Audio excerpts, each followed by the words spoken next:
Yeah, guys, so I'm back to read the oral arguments which I presented to Justice S.C. Gupte today at Bombay High Court during our hearing of Notice of Motion number 548 of 2019.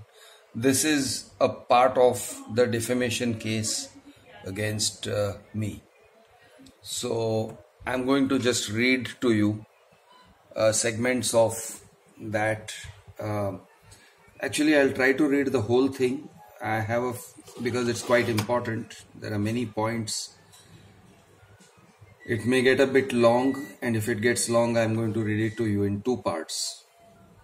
And I'm also going to post this Word file in the description so that you can read it for yourself. So, this is my oral argument. I'm addressing the judge as Sir. I'm not addressing him as Milord or Your Honor or anything like that. Sir, just for a moment, let us rise above the legal nitpicking, the nuts and bolts of law, and let us look at the big picture. Let us remember who we are and where we are today. This is not a private case. It is a very, very public case. Even though reliefs are sought against the defendants only, the implications are far-reaching and have a public relevance owing to the large number of unsafe flats being advertised and sold by the plaintiff. Plaintiff is Lodha Developers Limited, in the said project. It is a highly visible case that is being watched by millions of people around the world, including the legal fraternity. There are corporate lawyers and consumer lawyers and senior counsels and high court judges watching this, as is the common man. By his own admission, Lodha is the #1 builder of India. And I am a journalist and a common man being sued by Lodha for 100 crore rupees. I usually speak for the underdog, but here in this defamation case, I am the underdog, fighting for my own very economic survival and to continue what I do, that is journalism and reporting for the common man. I am not only fighting for my freedom of expression, I am in fact fighting for my life and liberty here, and life and liberty of many others along with me. People who say they have been dispossessed or cheated or swindled by India's #1 builder. Point number 2. There is a substantial body of work that I have here, roughly exceeding the length of 3 or 4 feature films in 3 languages, namely English, Hindi and Marathi. So I think my videos total at least 8 hours of content, if not more. My videos feature many people from diverse backgrounds, roughly over 20 aggrieved men and women, including some NRIs and Indians returning home from abroad, regular office goers of Mumbai, prosperous businessmen, farmers, villagers and indigenous people, people belonging to scheduled tribes, former village chieftains, what I meant is sarpanchas, chawl dwellers, tenants, etc. One of these videos is just a few lines of poetry from Rabindranath Tagore's Gitanjali, where the mind is without fear and the head is held high. I point this out because even these videos are being pointed out in the table of contents by the plaintiff. Even a video where I am reading a poem is being brought to the judge's attention. I don't understand why. Some of these videos show how rivers are being polluted. Others narrate how an entire township that rivals the size of Gurgaon is being built by one single monolithic builder. Some of these videos show how farmers are being deprived of their lands very methodically, without payment, with bouncing checks. Other videos narrate how city dwellers have been tricked and indeed are being tricked into purchasing substandard flats that are veritable fire traps. Other videos show how India's number one builder makes money by taking lakhs of rupees from home buyers in return for nothing, just by inducing them to sign some paperwork. This honorable court is being told that almost all these individual videos, totaling to 3 to 4 feature films in multiple languages, are all made in contempt of court in defiance of the court's orders. They are also being told that all of these videos and a few articles besides are defamatory and should be deleted forthwith as an ad interim relief to the plaintiff. The plaintiff may well be right. If the plaintiff is to be believed, I am indeed a very bad, very terrible person bent on dragging India's number one builder into disrepute. And if the plaintiff is to be believed, I am also intent on dragging the name of this honorable court through the mud. The plaintiff may indeed be right, and I am very possibly this terrible person as painted by the plaintiff. The court is expected to decide upon the fate of 3 to 4 multilingual feature films at the ad interim stage, without hearing the actors, without viewing any of the videos, based only on the transcripts and the plaintiff's words. All of this is to be done at the ad interim stage. Ad interim stage is before the case has actually been admitted, where the plaintiff is seeking reliefs from the court before the case is admitted. That's ad interim stage.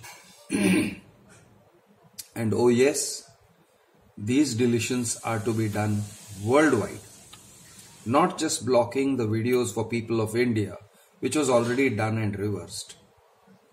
These are to be blocked for all the people of the entire world, a global censorship by order of the Bombay High Court. This is what they sought in the notice of motion today.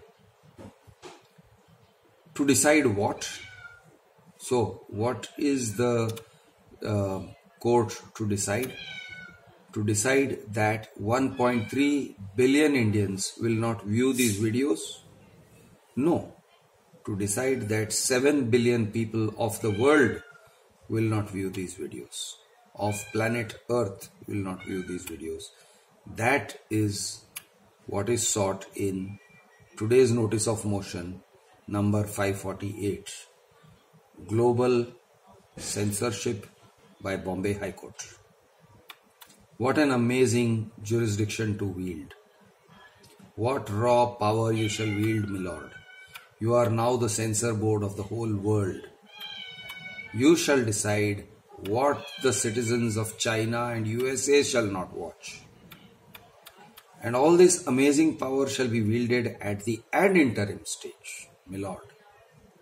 Before you have even asked the plaintiff to show a jot of documentary evidence that there is a prima facie connection between him and these videos. See, it has not yet been demonstrated by Lodha that the videos are defamatory to him, or the videos are defamatory to this one plaintiff entity called Lodha Developers Limited. Remember, there are many companies, and you cannot litigate on behalf of all those companies if the only plaintiff is Lodha Developers Limited. That is the case. That's the only plaintiff. It's not a group. It's not Lodha Developers Limited and others versus Krishnaraj Rao and others. It's Lodha Developers Limited versus Krishnaraj Rao and others. So, Lodha Developers Limited has not even demonstrated that a video that they want deleted actually concerns Lodha Developers Limited. And yet they are asking for it as ad interim relief. It has to be deleted worldwide. And the entire video. Before you have asked the plaintiff whether he is one, a corporate entity Lodha Developers Limited, or he is legion, a nebulous group called Lodha Group, with untold numbers of corporate entities. Before you have even ascertained that these videos are even prima facie defamatory or scandalous, you are being asked to take these momentous decisions based on nothing but transcripts provided by the plaintiff.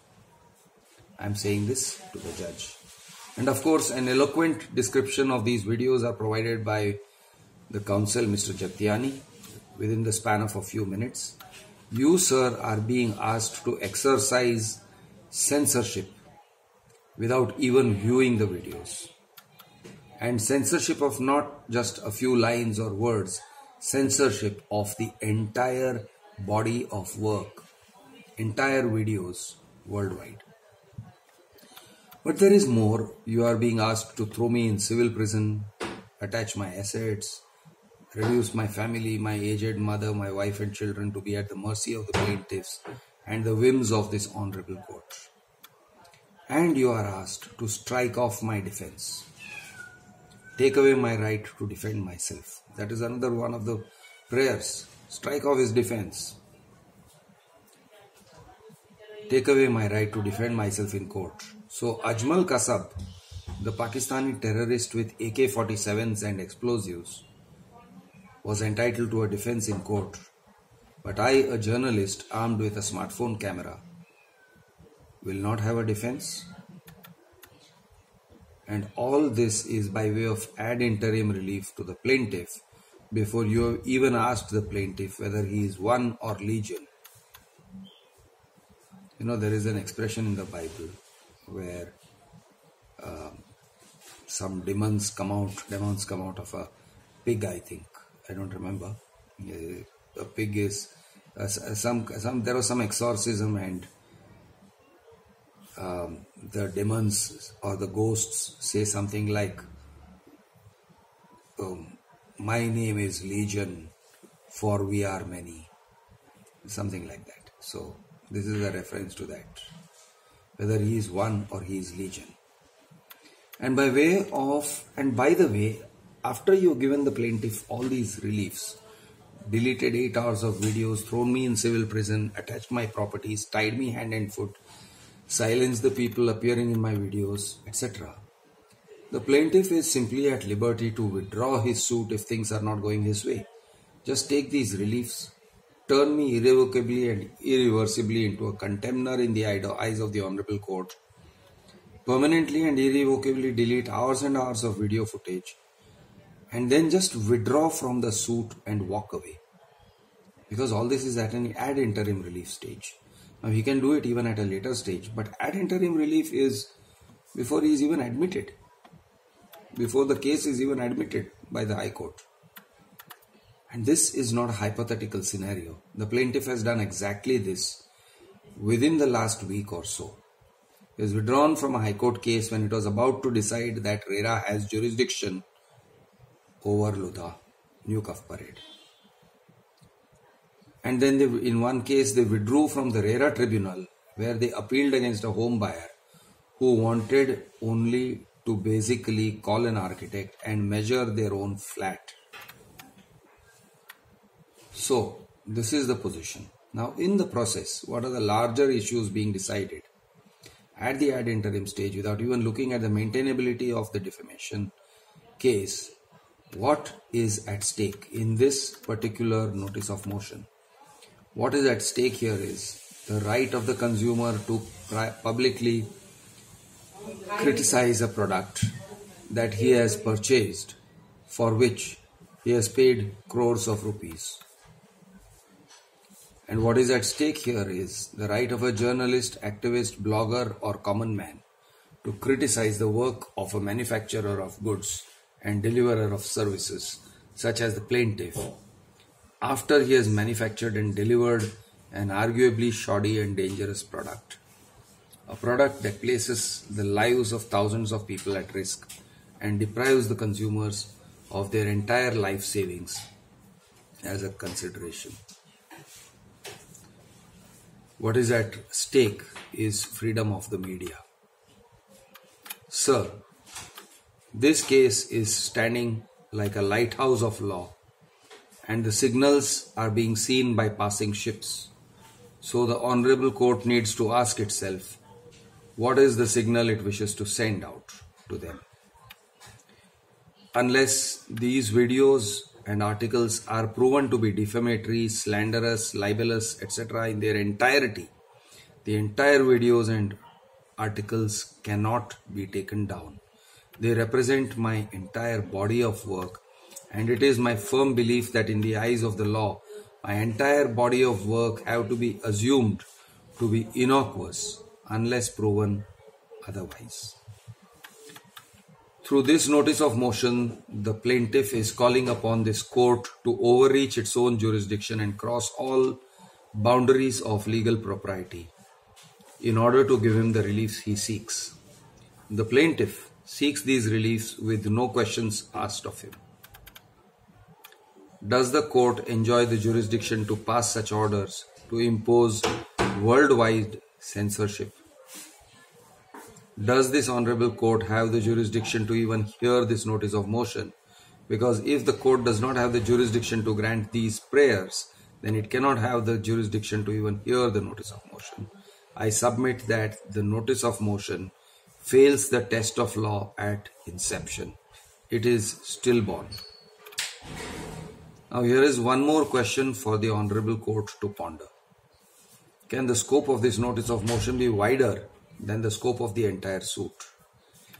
The scope of the suit as it's set out in paragraph 2, 3 and 4 of the plaint restricts the suit to defamatory posts and videos about new Cuff Parade project at Wadala, which is referred to as project in the main suit.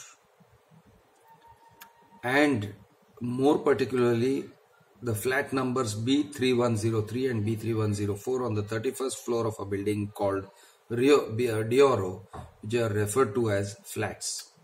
The said project exclusively forms the entirety of the dispute. So, and in paragraph 14 of the said plaintiff has alleged, and I quote, offending blog posts and offending videos, collectively offending material, are false, misleading, mischievous, and have been published and distributed solely with a malicious intention to tarnish the image and reputation of the plaintiff and the project. The scope of this suit, as embodied in the prayers of the suit, are with respect to the said offending material, which means it is restricted to Lodha New Cuff Parade project. My videos about Lodha New Cuff Parade project and those specific videos. The cause of action set out in the suit are with respect to the project, flats and offending material. So is it possible for this honorable court, before even hearing the suit and calling upon the plaintiff to justify his cause of action and his locus standi, grant ad interim reliefs going far beyond the cause of action, that is, the project and the offending material, and going far beyond the scope of the final reliefs sought in the main suit? Is the plaintiff making a case of prima facie defamation for the grant of ad interim reliefs? My answer, most respectfully, is a resounding no. Not even a prima facie case has been made out actually stating how there is defamation. The plaintiff is trying to muzzle me with an intention that I shall no longer be able to bring out the illegal facts, the illegal acts. Further, the plaintiff is trying to hush up his misdeeds on various fronts by way of such reliefs, sadly using the judiciary as a tool, seeking to curb my fundamental rights. So, for his own self-interest and short-term interest, the plaintiff seeks to drag this court into a deep and murky swamp where it will only muddy its cloak. The plaintiff is, by way of these notices of motion, dragging these proceedings, knowing fully well that he cannot even make out a prima facie case against any of the defendants. Even the ad interim reliefs granted earlier have been procured without proving a prima facie case of defamation. Sir, it is my humble submission that not only are my articles and videos my intellectual property, but also they are the intellectual property that I have publicly donated to society. They are now social artifacts. I have placed them in the Creative Commons, enabling and actually encouraging people to copy and use them as they please, without any permission from me. They cannot be deleted in one fell swoop at the casual request of the plaintiff and at the casual order of any court. If a word or a line is innocuous, it cannot be deleted by a court order because it amounts to depriving me of my freedom of expression and my intellectual property without due process. And moreover, it amounts to depriving society of an artifact that rightly belongs in the public sphere. It is my submission that I do not exaggerate when I say that my articles and videos have great social utility and value. They are social artifacts, being read and watched every day. They provoke thought and discussion, they educate and inform, and they prompt actions by people. My articles and videos are delivering great and irreplaceable social value to civil society in general, and guidance to flat buyers and builders victims in particular. Each line, each word, each image of my articles and videos have social value, and they have their rightful place in the grand scheme of things. So, I'm going to skip some points now. I was on point number 28. I'm going to skip some points and try to take in a couple of important points before concluding this video because it's a bit long.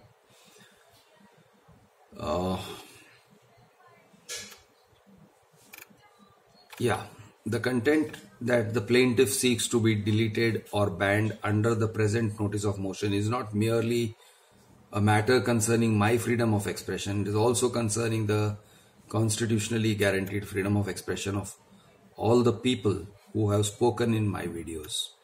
If any line of any video where someone other than myself has spoken is to be deleted, then natural justice requires that they should be heard by this honorable court and given a chance to justify why they spoke a line or a word that is supposedly defamatory. So I want them to hear the people whose videos I have taken if they want to delete it. I am seeking equality under the law and equal protection of the law. Currently, the state of affairs is very, very unequal. I have no protection of the law, and the Honorable Court has failed to uphold the plaintiff accountable for anything at all. About the plaintiff, Lodha Developers Limited is a distinct corporate entity. Lodha Group is not. Lodha Group is a meaningless term. It is chaff that the plaintiff has flung in the eyes of this honorable court and the general public to mislead them all. By using the term Lodha Group in his advertisements, the plaintiff or other corporate entities escape accountability for his specific actions and the quality of what he builds. Lodha Group is a device by which goodwill is transferred or appropriated undeservedly and unjustifiably from the good work that he may have done in one specific project built by one specific corporate entity. And that goodwill is transferred to other corporate entities and other projects where a shoddy or dangerous product is being manufactured and delivered. The term Lodha Group, other projects or subject matter should not be allowed to be confounded with the scope of the present plaint. So what I am saying here is the plaintiff, the person who is the complainant, who complains of being defamed, is Lodha Developers Limited. He cannot claim reliefs on behalf of Lodha Group, which is a whole lot of other entities, and they have not even defined it, and they are not plaintiffs. So how can you claim reliefs for defamation of all these other unnamed entities. That is my point. The plaintiff is a manufacturer. He is a manufacturer of a product called flats. He is also a service provider. Along with these flats, he provides bundled services. For creation of these flats, he has to ethically source the raw material and correctly use the raw material to manufacture the product. One of the raw materials that have been arguably not ethically sourced is land. There is a lot of evidence that suggests that when the plaintiff takes over the land, it is done by unethical or devious means, often leaving behind a trail of victims who have been dishoused or dispossessed, or to whom he owes large sums of money. Now, this was another issue of what is the problem that I am highlighting.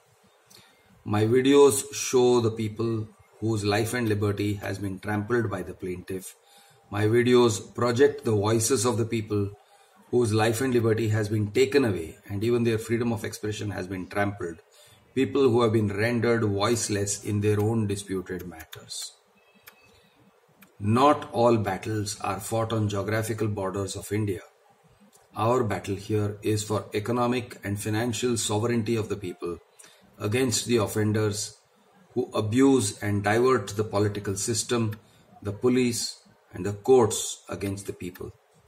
They misuse the might of the court to cow down and silence the people. They use police as their hired thugs and goons. They use their political influence to gain legitimacy and shield their wrongdoings. They twist and use the law for their own purposes and discard the lawful mandates of the court whenever it suits them. The courtrooms are their chosen playgrounds. These are extortionists. The battle against such economic extortionists has fallen into our lap. This battle is much bigger, much greater than myself. I will do justice to this battle. I will not yield. I will fight to the finish. I will not yield. I say to this honorable court, under these circumstances, if you consider it just and lawful to cast me into prison, to attach my properties, to strike out my defense, and to deprive me of every legal remedy, please go ahead and give the orders that you consider just. Large numbers of people have already lost their land and their sovereignty to such economic extortion. Many are desperately battling in courts and losing their properties and their sovereignty as we speak. I have no reason to consider my property and sovereignty sacred. I am a servant of this temple of democracy called India. I am a proud servant of the people, especially the underdogs and downtrodden. It is ironic that sometimes the underdogs are crorpatis, like the flat owners of Lodha New Cuff Parade project. I speak for the underdog. I habitually speak for the underdog. I always have. I will not delete or block my videos, and I will not passively allow their wholesale deletion. I will do everything in my power and exercise every lawful method available to me to make my videos available to the common man of India and around the world, regardless of what YouTube decides. If any content created by me is defamatory, let the court read the articles and hear and watch the videos, hear them word by word, line by line, and decide in which words and which lines the defamation may lie, and then ask me to justify those words and lines. If I cannot justify them, then let those specific words and lines be ordered to be deleted.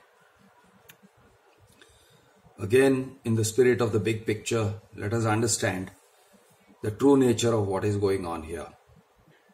A highly public and visible group of people, some economically over-endowed and super influential individuals who all go by the name of Lodha, have created a largely incomprehensible web of corporate entities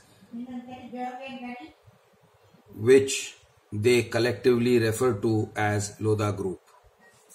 Within this web of entities, many large-scale, many large-scale activities are being pursued, some legal and some illegal. The face or facade or front of this group is real estate activity. But behind this facade, there is much that is illegal, including money laundering for the rich and famous and politically connected individuals, hawala transactions, land grabbing, and violence against the masses. An entire township is being built by Lodha without proper permissions, without regulatory oversight, and without democratic due processes. Large-scale financial fraud is being committed where flat buyers are being misled and cheated. Large-scale products are being built with substandard materials. The judicial machinery, police machinery, administrative machinery, and political machinery are being bent, twisted, subverted, and sabotaged by this web of individuals to further their own objectives. So far, they have enjoyed relative success, having silenced all opposition. But now, these people's voices have broken the wall of silence.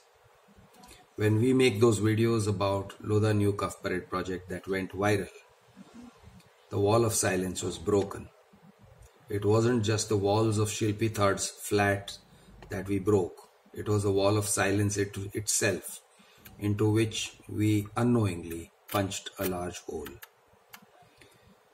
This web of individuals and corporate entities, all going by the name of Lodha, is now prosecuting this present defamation suit through one entity called Lodha Developers Limited.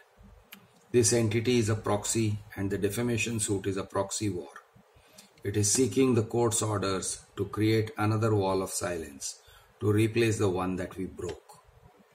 It is seeking to impose silence on YouTube worldwide and on all the dissenting voices that are now out there calling to the world. The plaintiff seeks that the very mention of the word Lodha by me should be outlawed. Without casting the burden of proof on the plaintiff as to how the word Lodha, wherever it is used against the plaintiff, no grant of relief should be considered. This goes on. There are a few more pages, but it is already, the video is more than half an hour long. So I'm going to wind up, and I'm going to put a link to these oral arguments in the description of the video. Please feel free to read it, understand it, and come back with feedback. Thank you. Good night.